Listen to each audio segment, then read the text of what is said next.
আমি আপনাদের সামনে নির্দিষ্ট বিষয়বস্তুকে সামনে রেখে কোরআনে কারীম সূরা আহজাব এর 45-46 নম্বর আয়াত, দুইটা আয়াত তেলাওয়াত করেছি। একটু মনোযোগ দিয়ে কইেন তো কয়টা আয়াত? দুইটা আয়াত করেছি। এবং রাসূলুল্লাহ সাল্লাল্লাহু আলাইহি ওয়াসাল্লামের বহু সংখ্যক হাদিসকে সামনে রেখে বুখারী শরীফের 614 নম্বর হাদিস, এই একটা হাদিস আপনাদের সামনে পাঠ করেছি। আল্লাহ যদি আমাকে তৌফিক দান করেন, দুইটা আয়াত আর একটা হাদিস, দুয়ে একে তিন, এই তিনটা জিনিস সামনে রেখে কয়েকটা কথা আপনাদের সাথে মুযাকারা করব। আমি কয়েকটা কথা বলবো, আপনাদের কাছ থেকে কিছু কথা শুনবো। কথাগুলো আমি এই নিয়তে বলবো, এই উদ্দেশ্যে বলবো, এই মাকসাদে বলবো, যেন আল্লাহ তাআলা প্রত্যেকটি ভালো আর আমলি কথার উপরে সবার আগে আমি গুনাহগারকে আল্লাহ যেন আমল করার তৌফিক দান করেন। এরপরে ভালো আর আমলি কথাগুলোর উপরে আল্লাহ যেন আমাদের সবাইকে আমল করার তৌফিক দান করেন, বলেন আমিন। আমি ভূমিকাতে এক মুহূর্ত বিলম্ব না করে সরাসরি আলোচনায় প্রবেশ করতেছি। একটু দিলের কান দিয়ে মনোযোগের সাথে আমলের নিয়তে কথা কয়েকটা শুনবো, বলেন ইনশাআল্লাহ। সবাই বলেন ইনশাআল্লাহ। আল্লাহ কবুল করেন, কোন আমিন। যে আয়াত দুইটা পড়েছি, আল্লাহ তাআলা বলেন, বিসমিল্লাহির রহমানির রহিম,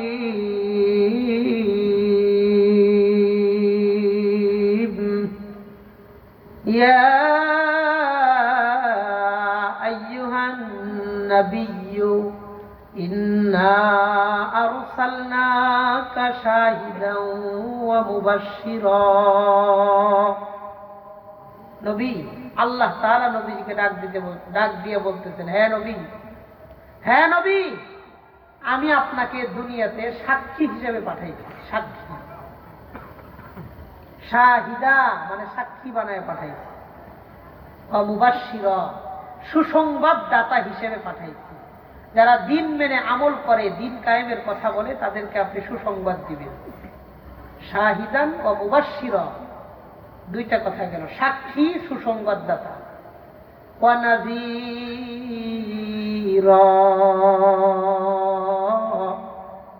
এবং ভীতি প্রদর্শনকারী হিসেবে পাঠাইছে। যারা দিন মানে না, দিনের কথা বোঝে না, উল্টাপাল্টা করে, তাদেরকে আপনি ভয় দেখাইবেন। যারা আমল করে তাদেরকে সুসংবাদ দিবেন, যারা আমল করে না, নাফরমানি করে, তাদেরকে সতর্ক করবেন। সুন্দর কথা, সুসংবাদও দিবেন আবার সতর্কও করবেন।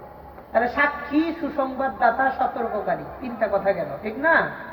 4 নাম্বার, ওয়াদাইয়ান ইলাল্লাহি বিইজনিহি ওয়া সিরাজাম মুনীরা।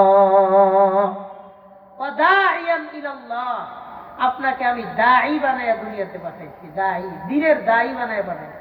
এটা কোরআনের শব্দ। নবীজি দাঈ ইলাল্লাহ ছিলেন, আল্লাহর দিকে মানুষকে ডাকতেন। ওয়াদাইয়ান ইলাল্লাহ, আপনাকে আমি দ্বীনের দাওয়াত দেওয়ার জিম্মাদারি দিয়ে দুনিয়াতে পাঠাইছি, বিইজনিহি, আল্লাহর আদেশে। ওয়া সিরাজাম মুনীরা, এবং আলোওয়ালা বাতি হিসেবে দুনিয়াতে পাঠিয়েছি। আপনার আদর্শ যেই অন্ধকার সমাজে যাবে, ওই অন্ধকার সমাজকে আলোকিত করে দিবেন কে? আল্লাহ। যখন নবীজি পৃথিবীতে আসছিলেন, পৃথিবীতে হেদায়েতের আলো বলতে কিছু ছিল না। এই অন্ধকার জাহেলি যুগে হেদায়েতের আলো ছড়াইছেন নবীজি। কথা বলেন ঠিক কিনা? তো আল্লাহ তাআলা 4টা জিনিসের কথা বললেন নবীজিকে এই 2 আয়াতে বললেন। 1 নাম্বার বললেন, নবীজি আপনাকে আমি দুনিয়াতে সাক্ষী বানিয়ে পাঠিয়েছি। ইতিপূর্বে যত নবীগণ আসবেন, আপনি তাদের সাক্ষী দিবেন। আপনি সবার পরে, আপনি সবার সাক্ষী দিবেন। সাক্ষী যদি 2 একজনের আগে আইসা পড়ে, পিছনেও যদি লোকজন থাকে, তাহলে তো সাক্ষী পুরা হবে না। কথা বলেন ঠিক কিনা? ঘটনার সব হয়ে যাওয়ার পরে যখন সাক্ষী দিবে, ওই সাক্ষী মজবুত। তাহলে 1 নম্বর বললেন, নবী আপনাকে আমি সাক্ষী বানায় পাঠাইছি। 2 নম্বর সুসংবাদদাতা হিসেবে পাঠাইছি। 3 নম্বর সতর্ককারী হিসেবে পাঠাইছি। 4 নম্বর দাওয়াত দেওয়ার জিম্মাদারি নিয়ে দায়ী হিসেবে পাঠাইছি। তো নবীজির জীবনের গুরুত্বপূর্ণ একটা মিশন ছিল মানুষকে দাওয়াত দেওয়া, দ্বীনের দাওয়াত দেওয়া। ওই মিশনটা এখনো ওলামায়ে কেরাম পালন করেন, এই জিম্মাদারি পালন করেন। আলেমরাও মানুষকে দ্বীনের কথাগুলোই শোনায়। কথা বলেন ঠিক কিনা? দ্বীনের কথাগুলো আলেমরাও শোনায়। এবং এই ব্যবস্থাপনা বিভিন্ন এলাকায় বিভিন্ন সংস্থা এলাকাবাসী করতেছে। আমি অত্যন্ত খুশি হয়েছি। 24 বছর, আই মিন 2 যুগ যাবৎ এই এলাকায়, এই মাঠে, এই মাটিতে মানুষজনের আয়োজন করতেছে। যারাই সময় দিয়ে, শ্রম দিয়ে, মেধা, বুদ্ধি, পরামর্শ, আন্তরিকতা দান করে, দোয়া করে, মাইক, লাইট, মাঠ, প্যান্ডেল দিয়ে যারা সহযোগিতা করছে, আল্লাহ যেন আমার এই ভাইদেরকে দুনিয়া আখিরাতে সব জায়গায় যেন আল্লাহ সম্মানের মালিক বানায় দেয়। কোন আমিন। দুনিয়ার জীবনটাও যেন তাদের সম্মানের হয়, পরকালের জীবনও যেন সম্মানের হয়। কোন আমিন। চলেন, নবীজির দাওয়াতি মিশন নিয়ে আল্লাহ দুনিয়াতে পাঠাইলেন। 40 বছর যাওয়ার পরে আল্লাহ তাআলা অফিসিয়ালি নবুয়তের ঘোষণা করলেন, দায়িত্ব দিলেন। 3 বছর গোপনে গোপনে দাওয়াত দিলেন। 3 বছর। বলেন কয় বছর? 3 বছর পর্যন্ত নবীজি গোপনে দাওয়াত দেওয়ার অনুমতি পাইছেন, প্রকাশ্যে না। এখনো প্রকাশ্যে দাওয়াত দেওয়ার পরিবেশ পায় নাই। প্রকাশ্যে দাওয়াত দিতে গেলে ফায়দার চেয়ে ক্ষতি হবো বেশি।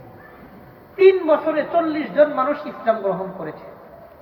বলেন 3 বছরে কয়জন? 40 জন। 40তম যিনি ইসলাম গ্রহণ করেছেন তিনি হলেন ওমরে ফারুক রাদিয়াল্লাহু আনহু। সুবহানাল্লাহ। হযরত ওমর বাড়াই বললেন, আর কোনো গোপনের কাজ নাই। আপনি নবী, আপনি যে দ্বীনের প্রচার করেন এটা কি সত্য? হ্যাঁ সত্য। সত্য জিনিস কখনো গোপনে চলতে পারে না, সত্য জিনিস প্রকাশ্যে চলবে। কাবার চত্বরে প্রথম প্রকাশ্যে নামাজ আদায় করলেন।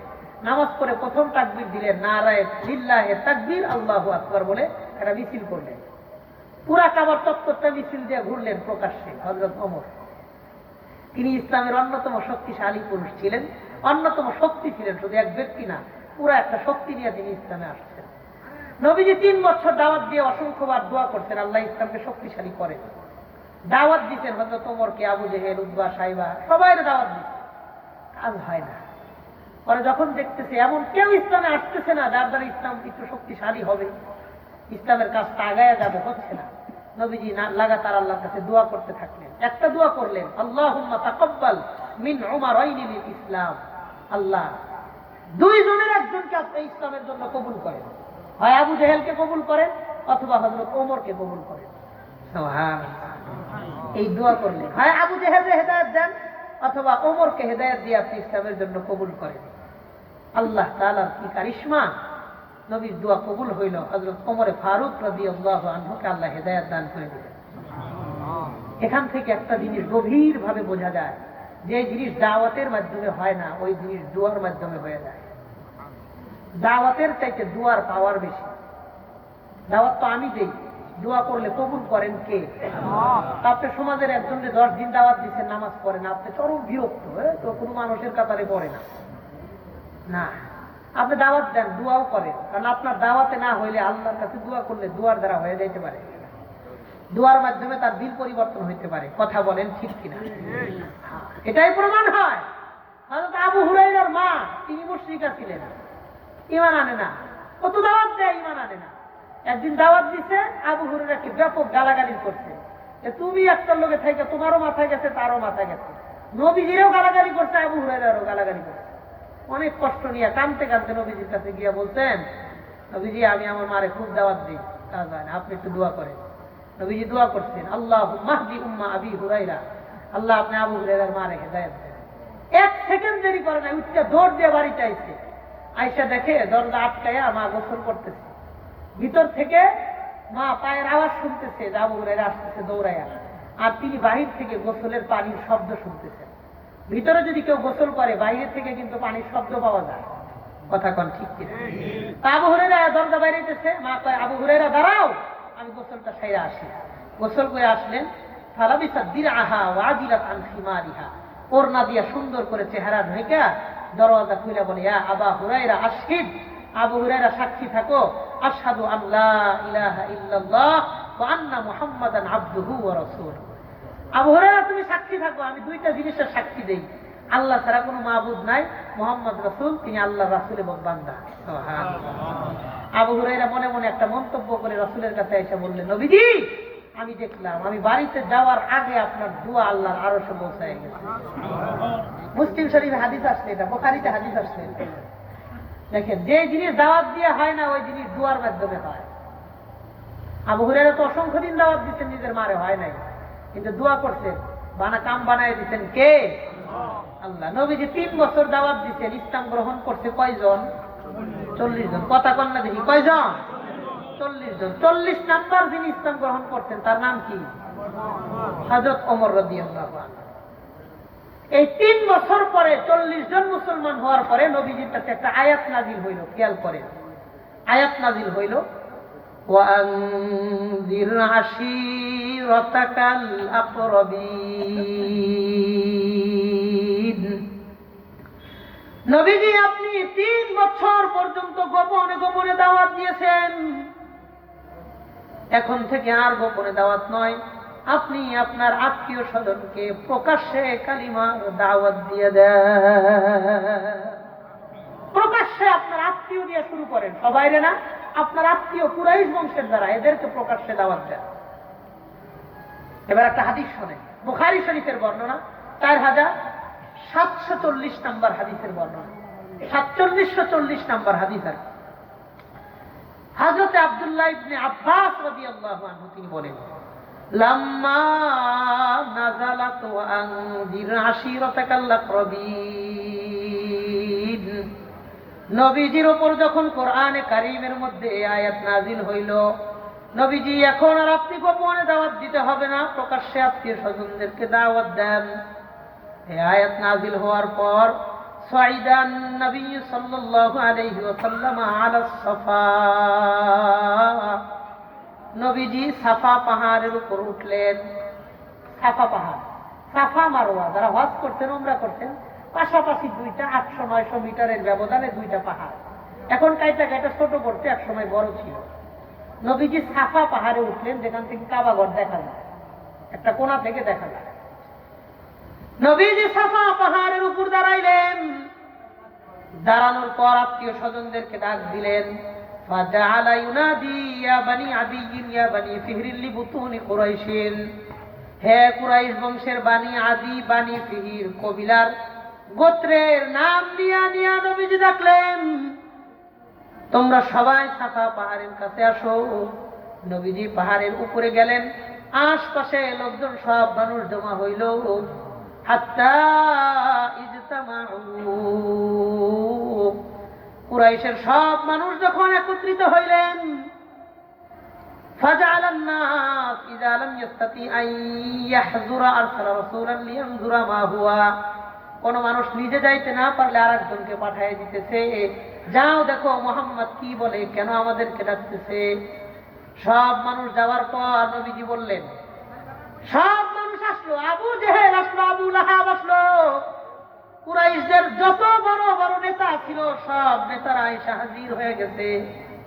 নবীজি তাদেরকে সাক্ষী বানায়া বললেন, শোনো, ফালাউ ইন্নী আখবারতুকুম আন্না খায়লাম বিল ওয়াদি তুরিদু আন তুগীরা আলাইকুম ফাহাল আনতুম মুসাদ্দিকিয়া। শোনো, আমি যদি তোমাদেরকে এই মুহূর্তে একটা সংবাদ দেই, আমি মুহাম্মদ এখন যদি তোমাদেরকে একটা সংবাদ দেই, এই পাহাড়ের পিছনে শত্রু বাহিনী অপেক্ষা করতেছে তোমাদের উপর আক্রমণ করার জন্য, তোমরা শত্রুর মুখোমুখি আছো, তাইলে ফাহাল আনতুম মুসাদ্দিকিয়া, তোমরা কি আমার কথাটা বিশ্বাস করবা? সামনে যারা দাঁড়ায় রয়েছে সবাই কাফের, সব কাফের, কোনো মুসলমান না। নবীজি যখন বললেন, আমি যদি তোমাদেরকে সতর্ক করি তাইলে আমার কথাটা তোমরা বিশ্বাস করবা কিনা? ক্বালু, সব কাফের এক বাক্যে আওয়াজ করে বলেন, নাম, মা জাররাবনা আলাইকা ইল্লা সিদকা। কারণ মুহাম্মদ, তোমার কথা আমরা বিশ্বাস করব তোমার 43 বছর বয়সে, কারণ এখন পর্যন্ত 43 বছরে তোমাকে একটা মিথ্যা কথা বলতেও শুনি না। কাফেররা সাক্ষী দিত, কাফেররা, যে আমি আপনার 43 বছর বয়স, একটা মিথ্যা কথা কইতে আমরা শুনি না। নবীজির সত্যবাদীর ব্যাপারে কাফেররাও সাক্ষী দিত। নবীজি কাফেরদের সাথেও মিথ্যা কথা বলতেন না। আর আমরা মুসলমানের লোকে সকালে সন্ধ্যা সবসময় মিথ্যা কথা বলি। কথা বলেন, কাফেররা এক বাক্যে স্বীকার করে নবীজিকে বললেন, মা জাররাবনা আলাইকা ইল্লা সিদকা। মুহাম্মদ, আপনাকে 43 বছরে আমরা মিথ্যা বলতে শুনি নাই, আপনি বলেন আমাদেরকে কি বলবেন, আমরা আপনার কথাটা সত্য হিসেবে মানতে কোনো আপত্তি নাই। নবীজি বললেন, ফাইন্নী আনা নাযীরুল লাকুম বাইনা ইয়াদাই আযাবিন শাদীদ। তাহলে শোনো, তোমাদের সামনে ভয়ঙ্কর একটা আযাবের দিন আসতেছে। তোমরা যে কাজগুলো শিরকি কাজ করতেছো, আল্লাহর সাথে অন্য মূর্তির পূজা করো, ইবাদত করো, শোনো, শিরকির কাজটা ভালো নয়। শিরকির কাজগুলো ছেড়ে দাও, এক আল্লাহর ইবাদত করো। আল্লাহ ছাড়া কোনো মাবুদ নাই, আল্লাহ ছাড়া কারো বিধান মানা যাবে না। যখন ধর্মের ব্যাপারে তাদেরকে সতর্ক করলেন, কমা আবু লাহাব, আবু লাহাব দাঁড়াইছে, হাতের মধ্যে একটা পাথর নিয়ে রাগের চোটে পাথরটা নিক্ষেপ করে বলে, আলিহাযা জামাতানা, তুমি কি আমাদেরকে এই জন্য একত্রিত করেছ? তাব্বান লাকা, মুহাম্মদ তোর হাত ধ্বংস হয়ে যাক। বলেন নাউযুবিল্লাহ। হে মুহাম্মদ, তুমি ধ্বংস হয়ে যাও। এই জন্যই কি আমাদের বাপ দাদার ধর্মের বিরুদ্ধে কথা বলার জন্য কি আমাদেরকে এখানে ডাকছো? আরে নবী প্রথম দিন যখন দাওয়াত দিলেন, প্রথম বাধা দিলেন তার চাচা আবু তালেব, আপন চাচা আবু তালেব। এই জন্য আপনি যখন মানুষের মধ্যে দ্বীনের কথা বলবেন, অবাক হওয়ার কিছু নাই। দূরের বহুত মানুষ আপনার দাওয়াত কবুল করলে পরিবার বংশের মানুষই আমাকে আপনাকে বাধা দিবে। দূরের মানুষ মানবে, কিন্তু আপনার ঘরের মানুষ, পরিবারের মানুষ, চাচা জ্যাঠা এরা আপনাকে বাধা দিবে। হক কথা তারা মানবে না। এর নবীজির সিলসিলা থেকেই পাওয়া। আল্লাহ তাআলা নবীজির সান্ত্বনা দিয়ে বললেন, তাব্বাত ইয়াদা আবি লাহাবি ওয়া তাব্বা। আবু লাহাব যে হাত দিয়ে পাথর নিক্ষেপ করছে, আবু লাহাবের হাত ধ্বংস হয়ে যাবে। নবী, আমি আপনাকে সান্ত্বনা দিলাম, আপনি থেমে থাকবেন না, আপনি দ্বীনের কাজ করে যাবেন। দ্বীনের কাজে যারা বাধা হবে তারাই চরম অপমানিত হয়ে যাবে। নবী সাল্লাল্লাহু আলাইহি ওয়াসাল্লাম দ্বীনের দাওয়াত দেওয়া শুরু করলেন, প্রকাশ্যে ঘোষণা দিয়ে শুরু করলেন। 3 বছর দিয়েছেন গোপনে, 10 বছর প্রকাশ্যে মক্কায়। 3 গোপনে 10 প্রকাশ্যে, কয় বছর? 13 বছর। মদিনায় ছিলেন 10 বছর। কত বছর? 23 বছর। এই হলো নবী সাল্লাল্লাহু আলাইহি ওয়াসাল্লাম সংক্ষিপ্ত জীবন। 20 বছর প্রকাশ্যে দাওয়াত দিয়েছেন, 3 বছর গোপনে দাওয়াত দিয়েছেন। নবীজি সাল্লাল্লাহু আলাইহি ওয়াসাল্লাম অন্য অন্য নবীদের মধ্যে আর আমাগো নবীদের মধ্যে কিছু কিছু পার্থক্য আছে। কি পার্থক্য? নবীজি বলেন, বুখারী শরীফে 3535 3535 নম্বর হাদিস, 3535 নম্বর হাদিস, 3535 নম্বর হাদিসের বর্ণনা। আবু হুরায়রা রাদিয়াল্লাহু আনহু থেকে বর্ণিত, তিনি বলেন, ওয়ান আবি হুরায়রা রাদিয়াল্লাহু আনহু قال قال النبي صلى الله عليه وسلم, হযরত আবু হুরায়রা বলেন, নবীজি বলেছেন, ইন্না মাসালি ওয়া মাসালাল আমবিয়া মিন ক্বাবলি। শোনো, আমি একজন নবী, আমার আগে ইতিপূর্বে যতজন নবী দুনিয়াতে আসছেন তাদের মাঝে আর আমার মাঝে কি পার্থক্য? নবী উদাহরণ দিয়ে বলেন, কামাসালি রাজুলিন বানা বাইতান ফাহসানাহু আজমালাহু। কেমন যেন এক ব্যক্তি সুন্দর করে একটা ঘর বানাইছেন, খুব সুন্দর করে একটা ঘর বানাইছেন, এত সুন্দর করে ঘর বানাইছেন, সাজাইছেন, ইল্লা মাউজিআ লাবিনাতিন মিন জাওিয়া, কিন্তু ঘরের কোনায় একটা ইটের জায়গাগুলা খালি রাখছেন। একটা ইটের জায়গা খালি, বাহির থেকে ঘরের ভিতর পর্যন্ত সবকিছু দেখা যায়। নবী বলেন, ফাজালান নাস ইয়াতুফুনা বিহি ওয়া ইয়াজামুনা লাহু। মানুষ ঘরের চারপাশ দিয়ে ঘোরাফেরা করে আর আশ্চর্য হয়, অবাক হয়, এই ইটের জায়গাটা কেন খালি রাখা হয়েছে, কারণ কি? নবী বলেন, ফাআনাল লাবিনা, আমি হইলাম ওই ইটের মতন, আনা খাতামুন নাবিয়্যিন লা নাবিয়্যা বাদি, আমি হলাম সর্বশেষ নবী। এই ইট ঘরে লাগানোর পরে ঘর যেমন পরিপূর্ণ, আর কোনো ইট লাগানোর জায়গা নাই। আমি দ্বীনের জন্য, ইসলামের জন্য সর্বশেষ নবী, আমার পরে আর কোনো নবী না।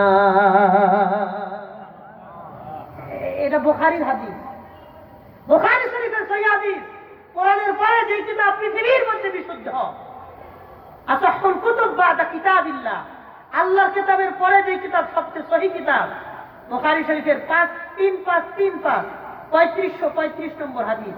এই হাদিসে নবী নিজেকে বলে গেছেন, আনা খাতামুন নাবিয়্যিন লা নাবিয়্যা বাদি, আমি শেষ নবী, আমার পরে কোনো নবী হবে না।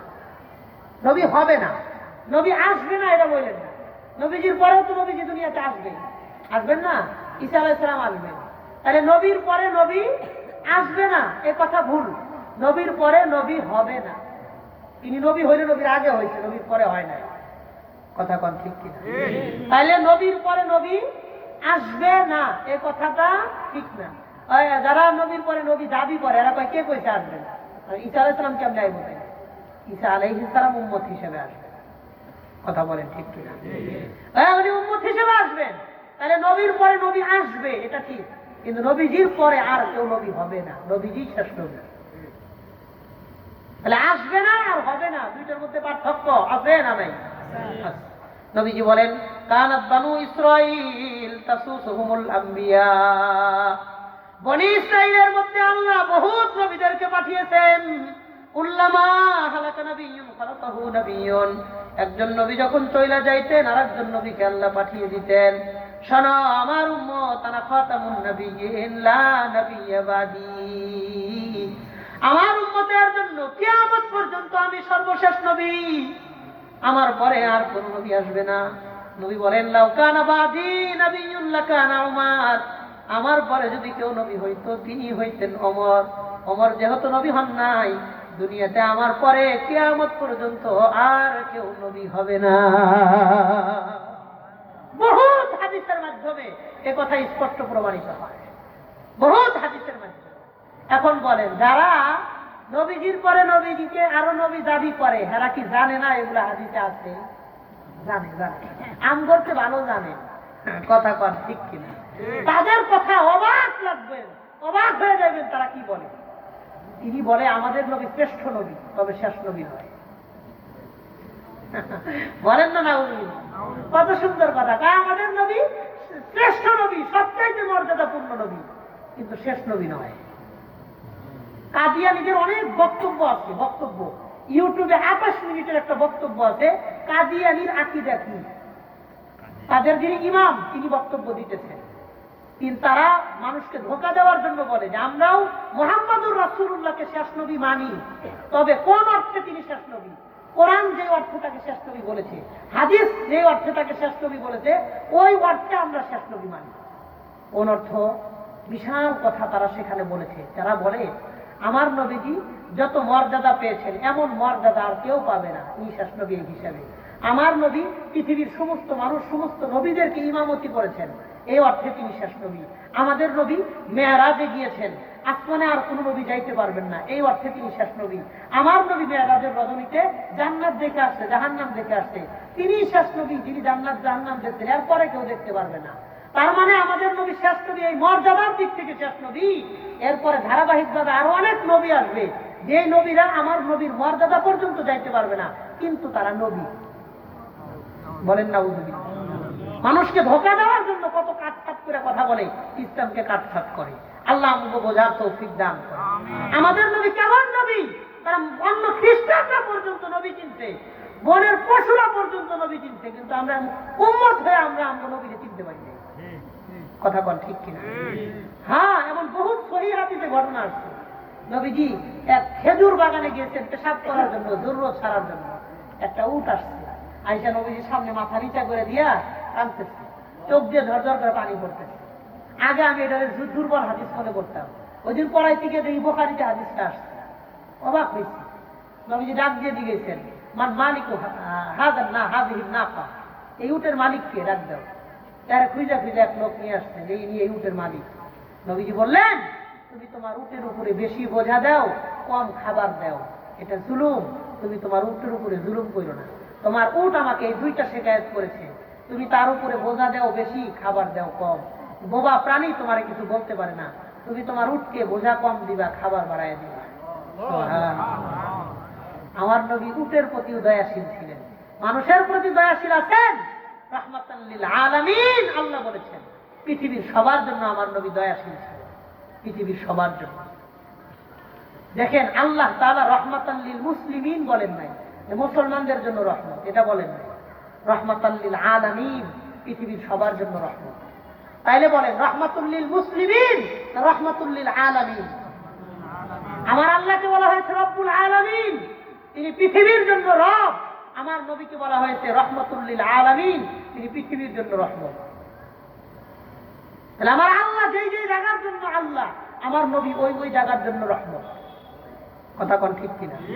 আমার আল্লাহ যদি সমুদ্রের মাঝে আল্লাহ হন, পৃথিবীর প্রত্যেকটা ইঞ্চি ইঞ্চি মাটির উপরে যদি আল্লাহর কর্তৃত্ব থাকে, তাহলে ওই পৃথিবীর প্রত্যেকটা ইঞ্চি ইঞ্চি জায়গার জন্য আমার নবী নবী হিসেবে আসছে। কথা বলেন ঠিক কিনা? এটাই হলো রব্বুল আলামিন, রাহমাতুল লিল আলামিন। আল্লাহ কোনো ভেদাভেদ রাখেন নাই, কিন্তু তিনি রব, তিনি আমাদের নবী। কথা বলেন ঠিক কিনা? হ্যাঁ, শব্দ চয়নের ক্ষেত্রে আল্লাহ কোনো ভিন্ন শব্দ আনেন নাই। যে শব্দ আল্লাহ আল্লাহ নিজের জন্য আনছেন, ওই শব্দটাই আল্লাহ নবীজির জন্য আনছেন। এই জন্য আল্লাহ নিজে ঘোষণা করেছেন ওমা আরসালনাকা ইল্লা রাহমাতাল লিল আলামিন। ঘোষণা কোনো ব্যক্তির না, ঘোষণা আল্লাহ। আল্লাহ তাহলে আমার নবী কেমন নবী ছিলেন? বুখারীর একটা হাদিস থেকে আমি আপনাদেরকে এই ঘটনাটা বলি। ৭৪৪০ নম্বর হাদিস, বুখারীর 7440 ৭৪৪০ নম্বর হাদিসের বর্ণনা। হাদিসটা একটু বড়, একটু মন দিয়ে শুনবো, বলেন ইনশাআল্লাহ।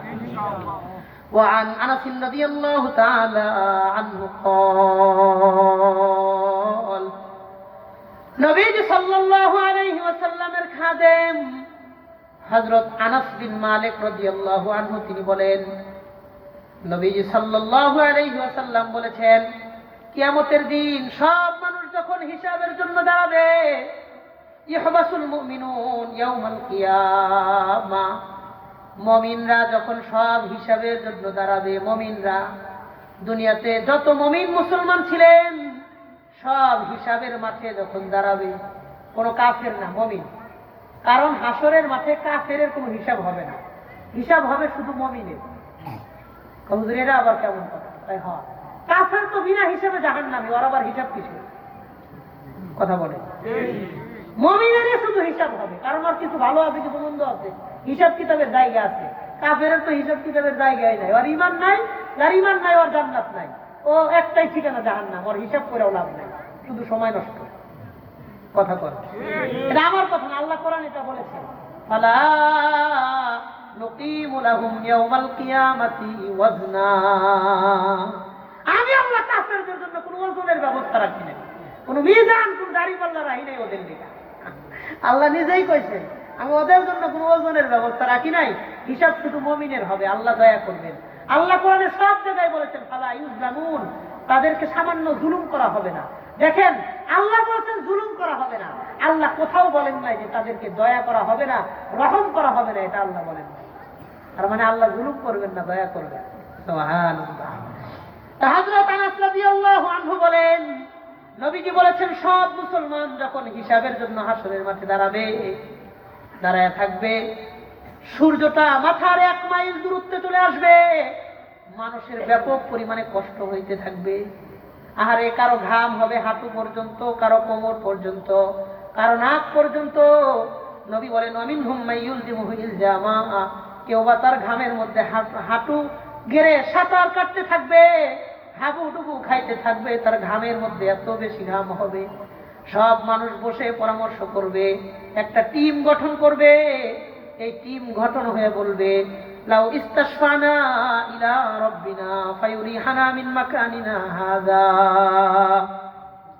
ফায়াতুনা আদম। সব মানুষ আদম নবীর কাছে আসবে, একটা প্রতিনিধি দল বানাবে, প্রতিনিধি দল গিয়ে আদম নবীকে সাক্ষাৎ করে বলবেন, আদম আলাইহিস সালাম ইসফা লানা ইলা রাব্বিক, আপনি একটু আপনার রবের কাছে, আল্লাহর কাছে একটু সুপারিশ করেন, আল্লাহ যেন আমাদেরকে এই মাঠ থেকে সরায়া একটা ভালো জায়গার ব্যবস্থা যেন আল্লাহ করে দেয়। এই হাসরের মাঠে আমাদের দাঁড়ানোটা আর সম্ভব হচ্ছে না। কারণ কি, আল্লাহ তাআলা আপনাকে 5টা মর্যাদা দিয়েছেন, পৃথিবীর কোন নবীকে আল্লাহ 5টা মর্যাদা দেন নাই। আদম নবী বলবেন আল্লাহ আপনাকে 5টা মর্যাদা দিয়েছেন, পৃথিবীর কোন নবীকে আল্লাহ এমন 5টা মর্যাদা দান করেন নাই। মর্যাদা 5টা, বলেন কয়টা? 1 নম্বর ডাক দিয়ে বলবে আনতা আবুন নাস, আপনি হলেন পৃথিবীর সমস্ত মানুষের বাবা, পৃথিবীর মানুষের মধ্যে সকলের বাবা হলেন আপনি, এই মর্যাদা অন্য কোন নবীর নাই। 2 নম্বর, খলাকাল্লাহু বিয়াদিহি, আল্লাহ তাআলা আপনাকে নিজের হাত দিয়ে তৈরি করেছেন, নিজের হাত দিয়ে বানাইছেন। অন্য কোনো মানুষকে আল্লাহ নিজের হাতে বানান নাই, কিন্তু আপনাকে আল্লাহ নিজের হাতে বানাইছেন। 3 নম্বর, ওয়া আসকানাকা জান্নাতাহু, আপনি আল্লাহর জান্নাতের বাসিন্দা ছিলেন। দুনিয়ার কোন মানুষকে আল্লাহ এখনো জান্নাত দান করেন নাই, শুধু আমাদের নবী দেখার জন্য একবার গিয়া দেখে আসছেন, ঘুরে আসছেন, মেহমান হিসেবে, বসবাসকারী হিসেবে নবী থাকেন নাই। কিন্তু আদম আলাইহিস সালামকে আল্লাহ জান্নাতে বসবাস করাইছেন। কথা কোন ঠিক কিনা? তাহলে 1 নম্বর, আপনি পৃথিবীর মধ্যে প্রথম মানুষ। 2 নম্বর, আল্লাহ আপনারে নিজের হাত দিয়ে বানাইছে। 3 নম্বর, আপনি জান্নাতে ছিলেন। 4 নম্বর, ওয়া আসজাদা লাকা মালাইকাতাহু, সমস্ত ফেরেশতারা আপনাকে সিজদা করেছে। দুনিয়ার কোন মানুষকে ফেরেশতারা সিজদা করে নাই। 5 নম্বর কথা, ওয়া আল্লামাকা আসমাআ কুল্লি শাই, দুনিয়ার সমস্ত ভাষা আল্লাহ আপনাকে শিক্ষা দিয়েছে। পৃথিবীর কোন মানুষকে আল্লাহ দুনিয়ার সব ভাষা শিক্ষা দেয় নাই। এই জন্য তো আমাদের বাপ মা, অর্থাৎ বাবা মা একজন, আদম হাওয়া, তাদের ভাষা যদি একটা হয়, পৃথিবীর এত বিভিন্ন ভাষা কোত্থেকে আসলো? সৌদি আরবের ভাষা আরবি হইল কেন? বাংলাদেশের ভাষা বাংলা হলো কেন? ভারতের ভাষা হিন্দি হলো কেন? পাকিস্তানের ভাষা উর্দু হলো কেন? আফগানিস্তানের ভাষা পুশতো ফার্সি হইল কেন? বাপ মা যদি একজন হয়, পৃথিবীর সমস্ত মানুষ যদি আদম নবীর সন্তান হয়, তাইলে ভাষার দিক থেকে এত বিচ্ছিন্নতার কারণ কি? কারণ হলো আল্লাহ তাআলা, ইখতিলাফু আলসিনাতিকুম, তোমাদের মুখের ভাষা যে পার্থক্য হয়, এটা আল্লাহর কারিশমা, আল্লাহর নিদর্শন। পৃথিবীর সব ভাষা আদম আলাইহিস সালাম জানতেন। এই জন্য বিভিন্ন এরিয়ার জন্য আদম নবীর সন্তানদেরকে ওই ভাষার ধারক বাহক আল্লাহ বানাইয়া দিছে। বাবা জানতো, এই জন্য সন্তানরাও জানে। কথা কোন ঠিক কিনা? আল্লাহ শিখাইয়া দিছে। তাহলে ওই প্রতিনিধি দল আদম নবীর কাছে যা বলবেন, আপনার 5টা মর্যাদা। 1 নম্বর, সকল মানুষের পিতা আপনি। 2 নম্বর, আল্লাহ আপনার নিজের হাতে বানাইছেন। 3 নম্বর, আপনি জান্নাতে ছিলেন। 4 নম্বর, ফেরেশতারা আপনাকে সিজদা করেছে। 5 নম্বর, দুনিয়ার সব ভাষা আপনি জানতেন। দুনিয়ার কোন মানুষ এতগুলা ভাষা জানতো না। আপনি একটু আল্লাহর কাছে সুপারিশ করে বলেন, আল্লাহ যেন এই হাসরের মাঠ থেকে আমাদেরকে একটু সরার ব্যবস্থা করে দেয়। যেখানে দেখ আমাদের কোনো আপত্তি নাই, কিন্তু হাসরের মাঠের কষ্টগুলো আমাদের দ্বারা অসম্ভব হয়ে গেছে। কোনোভাবে এই মাঠে দাঁড়ানো আমাদের দ্বারা আর সম্ভব নয়। আদম নবীর কাছে দরখাস্ত করার পরে তিনি জবাব দিয়ে বলবেন, লাস্তু হুনাকুম, আমি তোমাদের জন্য এই কাজের উপযুক্ত না। আমি তোমাদের জন্য এটা করতে পারবো না। কারণ কি? ওয়ায়াযকুরু খাতিয়াতাল্লাতী আসাবা, তিনি তার জীবনের ছোট্ট একটা কথা ঘটনা উল্লেখ করে বলবেন, আমার জীবনের একটা ভুল ছিল।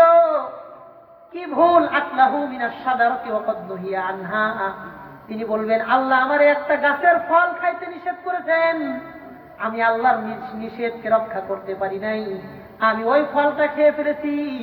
নাফসি নাফসি, আজকে আমি আমার নিজের ওই ঘটনার কারণে নিজের নিয়ে টেনশনে আছি। আমি তোমাদের কোনো উপকার করতে পারবো না। ওয়ালাকিন তুনুহা, আমি তোমাদেরকে একজন নবীর নাম বলে দেই, ওই নবীর কাছে যাও, তার নাম হলো নূহ আলাইহিস সালাম। আউওয়ালা নাবিয়্যিন বাসাহুল্লাহু ইলা আহলিল আরদি, তিনি ছিলেন বন্যার পরে পৃথিবীর মানুষদের কাছে প্রথম নবী। তোমরা হযরত নূহ নবীর কাছে যাও, তিনি হয়তো তোমাদের জন্য সুপারিশ করবেন। সব মানুষ নূহ আলাইহিস সালামের কাছে আসবে। ওই প্রতিনিধি দলটা নূহ নবীর কাছে আসবেন।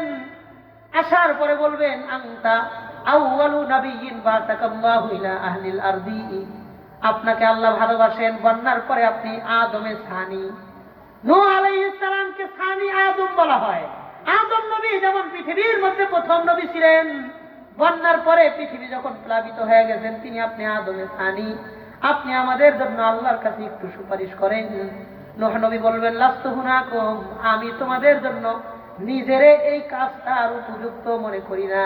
কারণ কি, ওয়ায়াযকুরু সুআলাহু রাব্বাহু বিগাইরি ইলমিন। নূহ নবীর সন্তানের জন্য, নূহ নবীর সন্তান আল্লাহ তাকে ঈমানের মতন দৌলত দান করেন নাই। যখন বন্যা শুরু হয় তিনি তার সন্তানের জন্য আল্লাহর কাছে দোয়া করে বলে, আল্লাহ, এত মানুষ নৌকার মধ্যে থাইকা বাইচা যাবে, আমার সন্তান ডুইবা যাবে, আপনি সন্তানরে হেদায়েত দিয়ে নৌকায় নিয়ে আসেন। সন্তানরে আল্লাহ হেদায়েত দেন নাই, নবী বারবার দোয়া করতে সন্তানের মায়ার কারণে। আল্লাহ তাআলা কোরআনে কারীমে আয়াত নাযিল করে বলেন, ক্বালা ইয়া নূহ ইন্নাহু লাইসা মিন আহলিক ইন্নাহু আমালুন গায়রু সালিহ। নূহ, আপনার সন্তান না, আপনি তার জন্য ডাকেন না। আমি আপনাকে নিষেধ করলাম আন তাকুনা মিনাল জাহিলিন, আপনি অজ্ঞদের মতন আচরণ করেন না, আপনি মূর্খদের মতন আচরণ করেন না। আরে আল্লাহ তাআলা নবীর সামনে এটা বলেছেন, আমার তো এরকম জবান না, আমি এই কথা বলার, আমরা এই কথা বলার যোগ্য নয়। কিন্তু আল্লাহ বলেছেন, আমি নিষেধ করলাম আন তাকুনা মিনাল জাহিলিন, আপনি অজ্ঞদের মতন আমার কাছে বারবার দোয়া করেন না। তাহলে নবীজিকে হযরত নূহ আলাইহিস সালাম আল্লাহর কাছে বারবার দোয়া করতেন, আল্লাহ দোয়া কবুল করেন নাই, আল্লাহর মানসা অনুযায়ী দোয়া হয় নাই। নূহ নবী বলবেন, আমি কেন এত বারবার দোয়া করেছিলাম, আজকে নাফসি নাফসি, ওই ঘটনার জন্য আমি নিজেই বড় টেনশনে আছি, আমি তোমাদের কোনো কাজ করতে পারবো না। শোনো, আমি তোমাদেরকে একটা পরামর্শ দিতে পারি, ওয়ালাকিনতু ইব্রাহিম খলিলুর রহমান, আল্লাহর একজন বন্ধু নবী ছিলেন ইব্রাহিম আলাইহিস সালাম। ইব্রাহিম নবীর কাছে যাও, সব মানুষ ইব্রাহিম আলাইহিস সালামের কাছে আসবেন। আসার পরে বলবেন, আনতা খলিলুল্লাহ, আপনি হলেন আল্লাহর বন্ধু খলিলুর রহমান।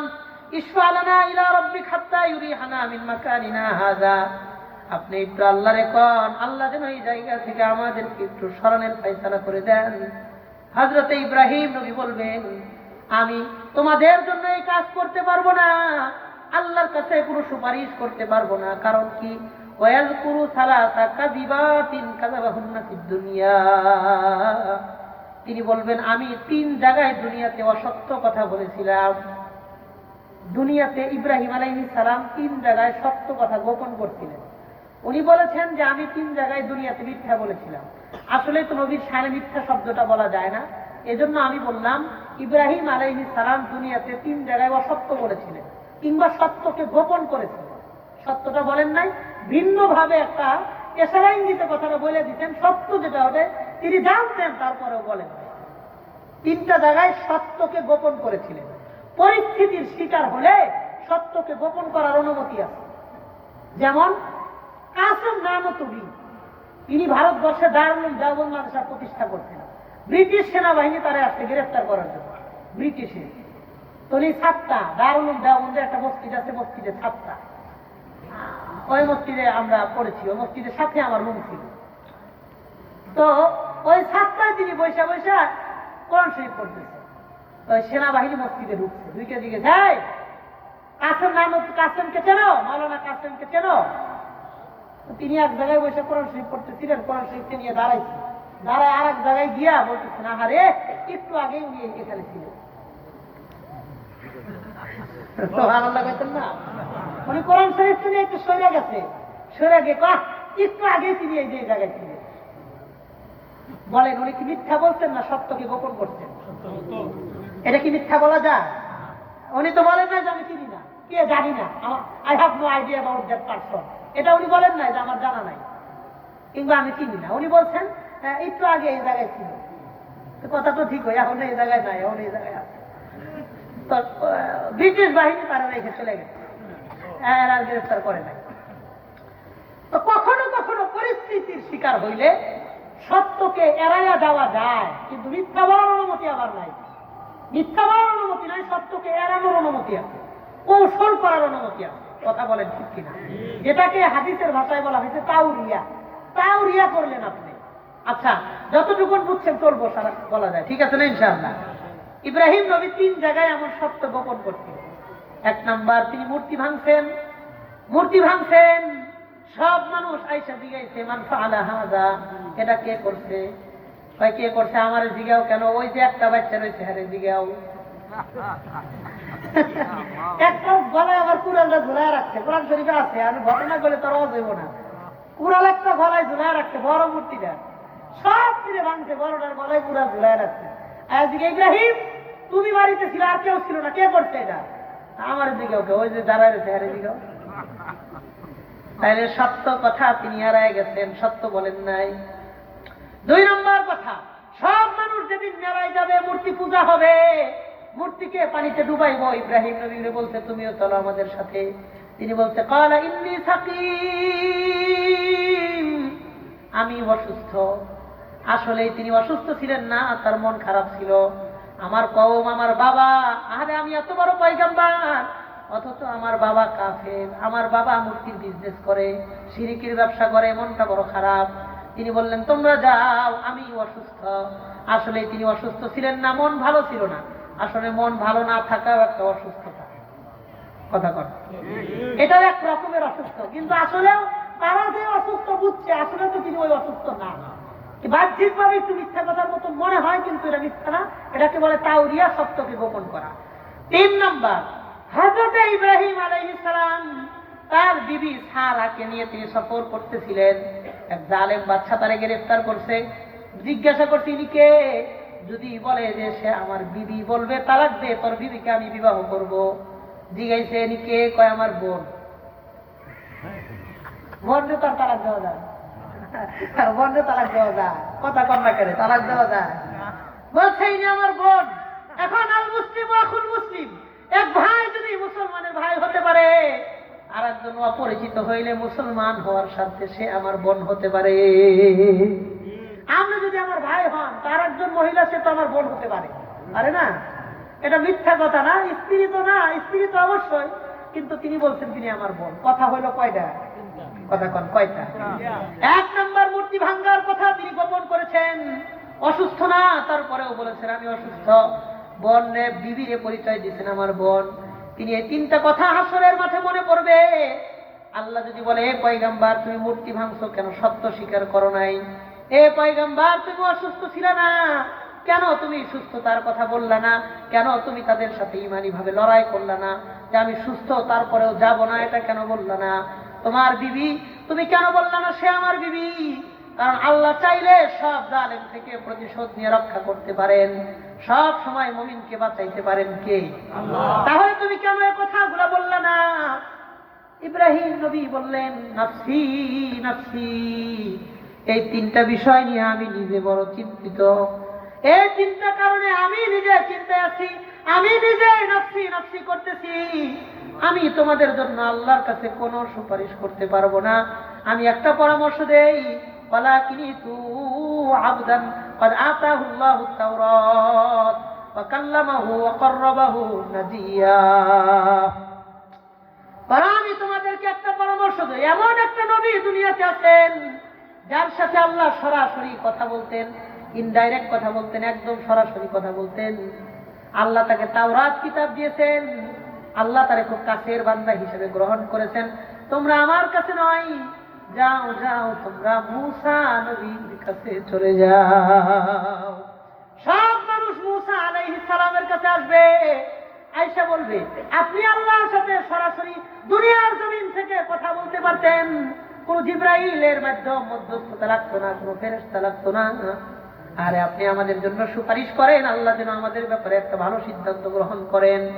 মূসা আলাইহিস সালাম বলবেন লাস্তু হুনাকুম, আমি তোমাদের জন্য এই উপকার করতে পারতেছি না। কারণ কি? ওয়াযকুরু ক্বাতলাহুল্লাযী আসাবা, তিনি বলবেন আমি একটা লোককে একটা থাপ্পড় দিয়েছিলাম, লোকটা মারা গিয়েছিল। ওই লোকটার এমন কোনো অন্যায় নাই যে আমি তার হত্যা করা আমার জন্য বৈধ ছিল, এমন নয়। 2 ব্যক্তি ঝগড়া করতেছিল, অন্যায় দেখে একটা থাপ্পড় মারছি, এক থাপ্পড়েই দুনিয়া থেকে পরকালে চলে গেছে। ওই হত্যার কারণে আমি নিজে হত্যার আসামি হয়ে নাফসি নাফসি করতেছি, আমি নিজের লইয়াই বড় টেনশনে আছি। আমি তোমার জন্য কিছু করতে পারবো না, বরং আমি তোমাদেরকে একটা পরামর্শ দেই, ওয়ালাকিনিতু ঈসা রূহুল্লাহ ওয়া কালিমাতুহু ওয়া রূহুহু, তোমরা আল্লাহর একজন বান্দা আছে, তিনি রূহুল্লাহ, সরাসরি আল্লাহর ফুৎকারের মাধ্যমে দুনিয়াতে আসছে, জিবরাইলের মধ্যস্থতায় দুনিয়াতে আসছে, বাপ ছাড়া সন্তান হিসেবে দুনিয়াতে আসছে। ইন্না মাসালা ঈসা ইনদাল্লাহি কামাসালি আদম, আদম নবী আর ঈসা নবীর দৃষ্টান্ত আল্লাহর কাছে একরকম। আদম নবীকে আল্লাহ বাপ মা ছাড়া দুনিয়াতে পাঠাইছেন, ঈসা আলাইহিস সালামকে আল্লাহ বাপ ছাড়া দুনিয়াতে পাঠাইছেন। আমি তোমাদেরকে পরামর্শ দেই, ঈসা নবীর কাছে যাও। সব মানুষ ঈসা নবীর কাছে যাবে। ঈসা নবী বলবেন, ঈসা নবীকে বলবেন একটু সুপারিশ করেন, আল্লাহ যেন আমাদের ব্যাপারে কল্যাণের ফয়সালা করে দেন। ঈসা নবী বলবেন, আমারও এই যোগ্যতা নাই, আমি নিজের নিয়েই বড় টেনশনে আছি। কারণ দুনিয়ার বহু মানুষ আমার ইবাদত করে, আমার মার পূজা করে, মার ইবাদত করে, ঈসারে খোদা মনে করে। আল্লাহ বলবেন, ইয়া ঈসা আনতা কুলতা লিন-নাস ইত্তাখিযুনি ওয়া উম্মি ইলাহাইনি মিন দুনিল্লাহ। আল্লাহ ঈসা নবীকে হাসরের মাঠে জিজ্ঞাসা করবেন, হে ঈসা নবী, তোমরা কি তুমি আর তোমার মাকে আল্লাহ হিসেবে গ্রহণ করতে বলছো? ঈসা নবী বলবেন, আপনি ভালো জানেন আমি বলছি কিনা।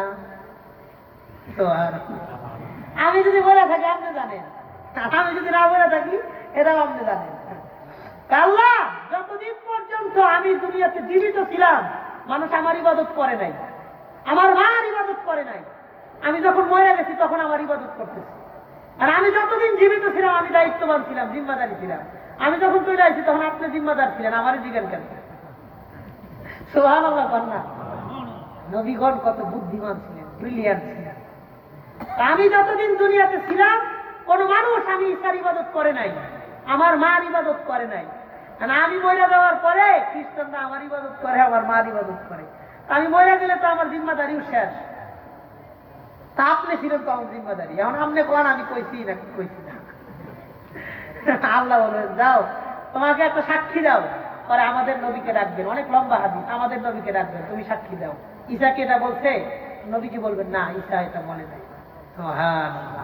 এই জন্যই তো আমাদের নবী শাহিদান আলাইকুম, কিয়ামত পর্যন্ত সমস্ত মানুষের উপরে আমাদের নবী সাক্ষী দান করবেন। সুবহানাল্লাহ। ঈসা নবীর কাছে যখন সব মানুষ আসবে বলবে, আপনি একটু সুপারিশ করেন আমাদেরকে যেন আল্লাহ এখান থেকে সরায় দেন। ঈসা নবী বলবেন, না, আমার ব্যাপারে আমি নিজেই বিপদে আছি, আজকে কি হয় না হয় আমি তোমাদের জন্য কোনো সুপারিশ করতে পারবো না। বাকি আমি তোমাদেরকে একটা পরামর্শ দিতে পারবো, সুপারিশ নয়, পরামর্শ। কি পরামর্শ? ওয়ালাকিনিতু মুহাম্মাদা, তোমরা দুনিয়ার শেষ নবী মুহাম্মাদুর রাসূলুল্লাহ সাল্লাল্লাহু আলাইহি ওয়াসাল্লাম তার কাছে যাও। কারণ আমাদের সবার একটা একটা জীবনে অসুবিধা আছে, কিন্তু মুহাম্মদ এমন একজন নবী, কদ গফারাল্লাহু লাহু মা তাকদ্দামা মিন যামবিহি ওয়া মা তাআখার, যার আগের জীবনেও কোনো গুনাহ নাই, পরের জীবনেও কোনো গুনাহ নাই। তিনি একমাত্র ব্যক্তি যার আগেও কোনো অসুবিধা নাই, পরেও কোনো অসুবিধা নাই।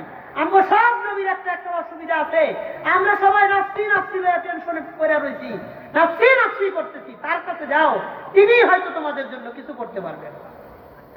একটু খেয়াল করেন, সবার আগে সব মানুষ গেছেন আদম আলাইহিস সালামের কাছে।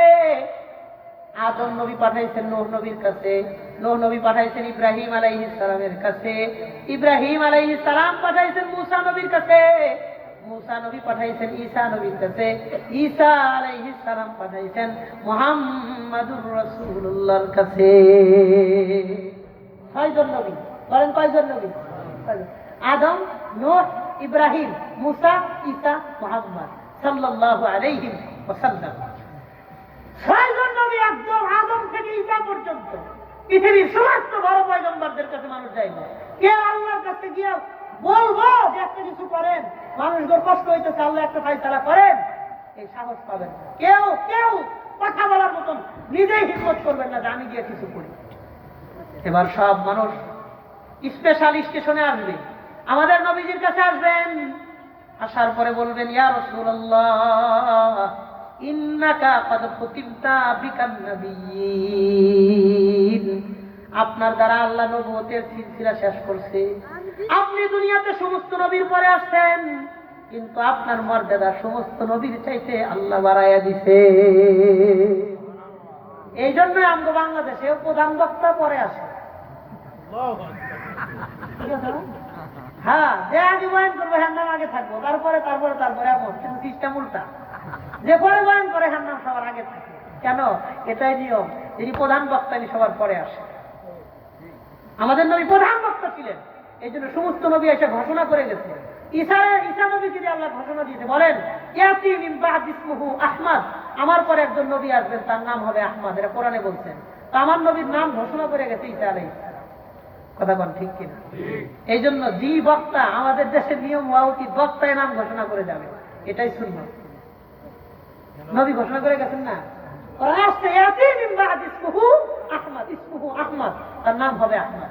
আমাদের নবীর দুইটা নাম, আসমানের নাম হলো আহমদ, জমিনের নাম হলো মোহাম্মদ। দুইটা নাম কোরআনে আহমদ মোহাম্মদ দুটোটা আসছে, কিন্তু আসমানে আমাদের নবীর নাম হলো আহমদ, আর জমিনে আমরা ডাকি মোহাম্মদ।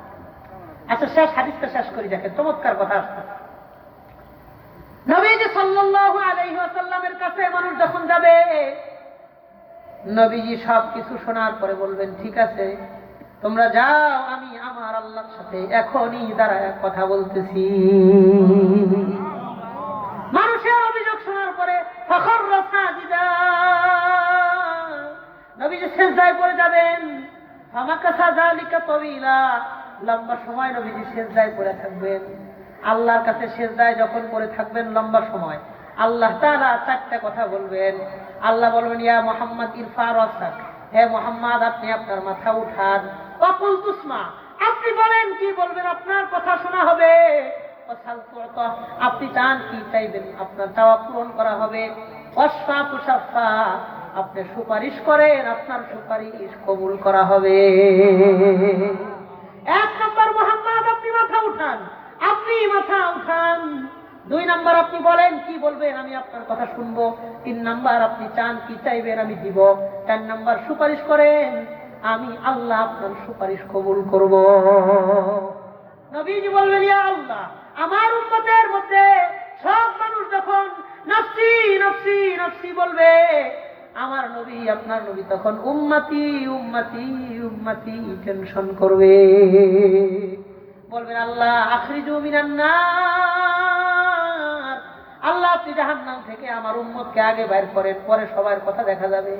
আল্লাহ উম্মতকে আল্লাহ ডান পাশ থেকে এক দলকে বের করবেন, আবার সুপারিশ করবেন বাম পাশ থেকে বের করবেন, আর একবার সুপারিশ করবেন ডান পাশ থেকে বের করবেন, আর একবার সুপারিশ করবেন পিছন থেকে বের করবেন।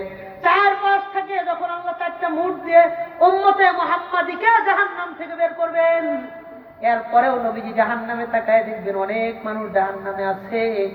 আল্লাহর কাছে আবার বলেন, আল্লাহ জাহান্নামে এখনো অনেক মানুষকে দেখা যায়, তারা কারা? আল্লাহ জবাব দিয়ে বলবেন, হে নবী, মা বাকিয়া ফিন্নার ইল্লা মান হাফাযাহুল কুরআন, কোরআন যারা আটকায় রাখছে এমন মানুষ ছাড়া জাহান্নামে কেউ নাই। কয় তারা কারা? কয় মান লা ইউমিনু বি ওয়া ইউশরিকু বি, এক নাম্বার যে আমার প্রতি দুনিয়াতে ঈমান আনে নাই সেই শুধুমাত্র জাহান্নামে আছে।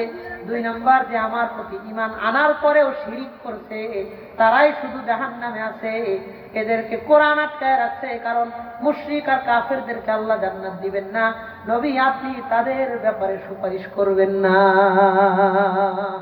শুনেন, আপনার উম্মতের মধ্যে মান কানা ফি কলবিহি মিসকালু খারদালাতিন মিন ঈমান, আপনার উম্মতের মধ্যে যে ব্যক্তির অন্তরে সরিষার দানা পরিমাণ একটা ঈমানের অংশ ছিল, আও ক্বালা আও যাকারানি ফি নাফসিহি লা ইলাহা ইল্লাল্লাহ, যে ব্যক্তি জীবনে একবার হলেও লা ইলাহা ইল্লাল্লাহ পড়েছে, আপনার সুপারিশের কারণে আমি সবাইকে জাহান্নাম থেকে বের করে জান্নাতের মেহমান বানাইয়া দিছি। সবাই আমি জান্নাত দিছি। জাহান্নামে এখন আপনার উম্মত হিসেবে আছে কারা? ওই যে ঈমানই আনে নাই, সে যে ঈমান আনে শিরিক করছে, সে শিরিককে আল্লাহ মাফ করবেন না, কাফেরের তো মাফের প্রশ্নই আসে না। নবী আপনি আর সুপারিশ করেন না। চারবার নবী সুপারিশ করে তার উম্মতের জান্নাতের যাওয়ার, প্রবেশ করার বিষয়টা আল্লাহর কাছ থেকে নিশ্চিত করে নেবে। এমন একজন নবী আমরা পাই। এই নবী সাল্লাল্লাহু আলাইহি ওয়াসাল্লাম আমাদেরকে আটটা কথা জানাই গেছেন। কি? নবী বলেন, আমি হাসরের মাঠে 4 শ্রেণীর মানুষকে সুপারিশ করে জান্নাতে নিব, আর 4 শ্রেণীর মানুষের জন্য আমি কখনোই সুপারিশ করব না।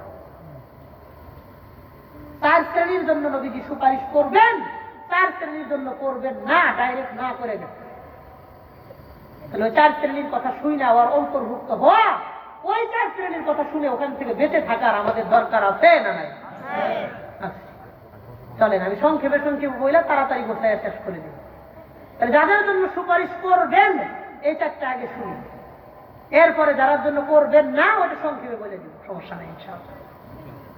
যে 4 শ্রেণীর জন্য নবীজি সুপারিশ করবেন হাদিসে জানা গেছেন, ওয়াদা করে গেছেন, আল্লাহর কাছে দোয়া করবো আল্লাহ একটা, শুধু একটা যেন আমাদেরকে ওই একটার মধ্যে যেন অন্তর্ভুক্ত বানায় দেয়। কারণ আমিন, সবাই বলেন আমিন।